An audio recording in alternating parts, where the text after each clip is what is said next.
Hey, what's going on, you guys? My name is Andy, and today we're going to be talking about my 2 weeks experience with the new 14-inch MacBook Pro M1 MAX. I've owned this laptop for 2 weeks now, maybe a little bit longer than 2 weeks, but let's just say that it's been 2 weeks. And I've used this laptop every single day.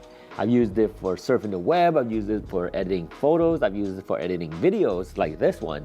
And I'm ready to really talk to you guys about, is it worth it for the price that I paid for, or is it something you can probably hold off on? In order for me to pick up a 14-inch MacBook Pro, I had to sell my 13-inch MacBook Pro M1 and also my iMac. Sold both of those in order to get this laptop. And the reason why I sold both of those to get this laptop is because I want something that's very mobile. I can use this laptop to plug it in at work and it will display everything on my wide monitor. At the same time, I can take it out and just bring it home and use it at home. Having that option makes my life a lot easier because I sometimes work at home and sometimes I work at work. Being able to just disconnect really fast and using the same computer just makes life a lot easier.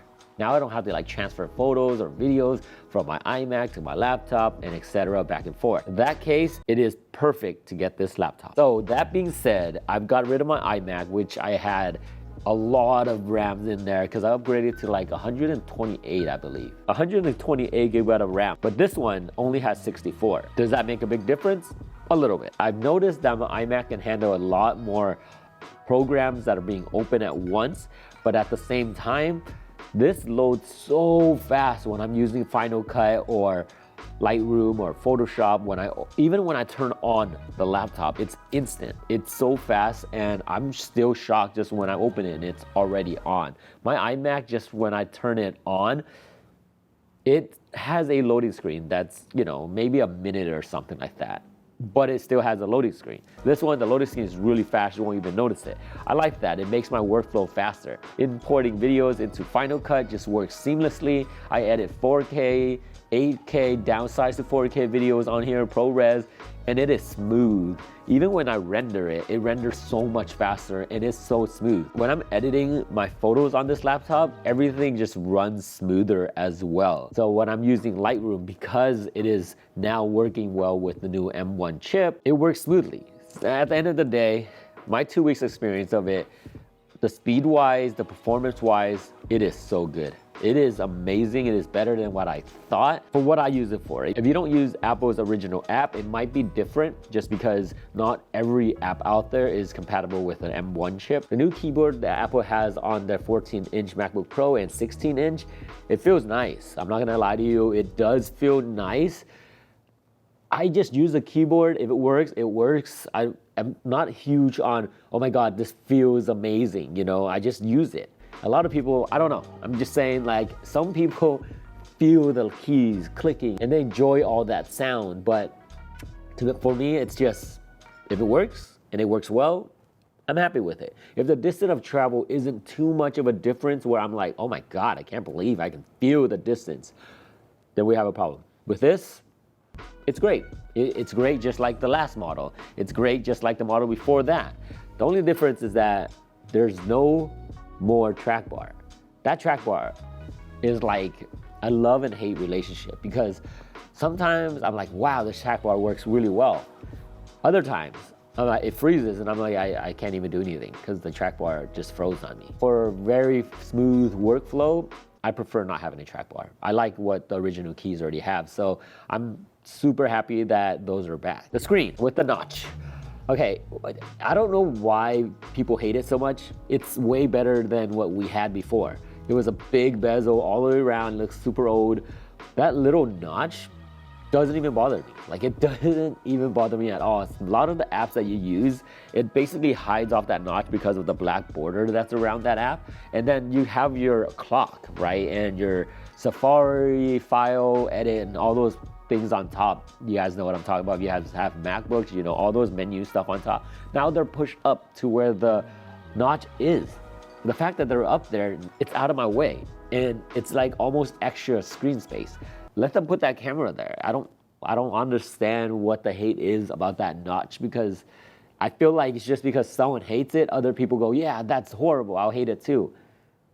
It's not that big of a deal to me. It looks great, guys. It looks great. One of the things I like about the new MacBooks are the slots on the side. You have an SD card.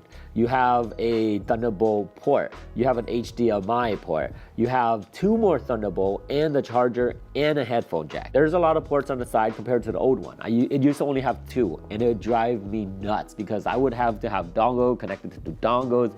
It's insane, and I was never a fan of it. The fact that now you have 1 Thunderbolt on one side and then 2 on the other side, it's great.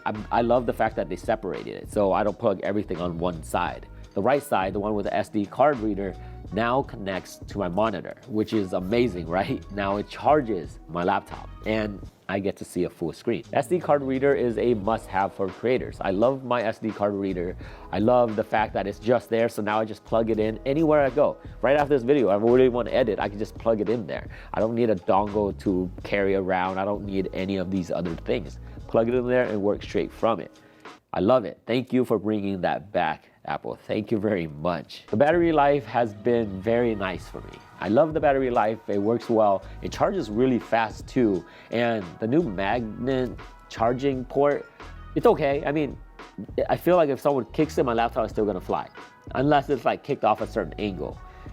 Like just pulled off directly, it's fine. But if they're like switch it, pull it, like, I don't know, if at an angle, my whole laptop is gonna fly, and I'm not in the mood of having a laptop fly, so that's still not like something I feel super safe about either. At the end of the day, this laptop's amazing, but it is $3,700. If you guys want a laptop that can do pretty much everything and you're really into the Apple ecosystem, the new 14-inch and 16-inch MacBook Pro is amazing, and it has been amazing for me.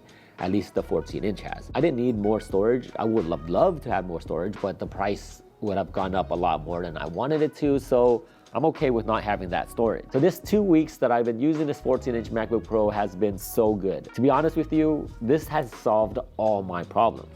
I used to think the 13-inch was too small, and then I used to want to carry my laptop instead of my iMac, and it's here, it's great, it works so well, and I don't think I would be upgrading anytime soon.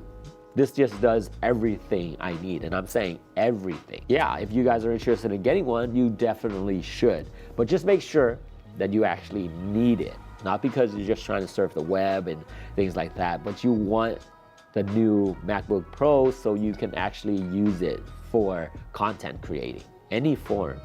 It works amazing. All right, if you guys are new to the channel, make sure you hit that subscribe button. In here, we talk about tech, photography, videography, and much more. My name is Andy, so I'll catch you guys in the next one. Peace.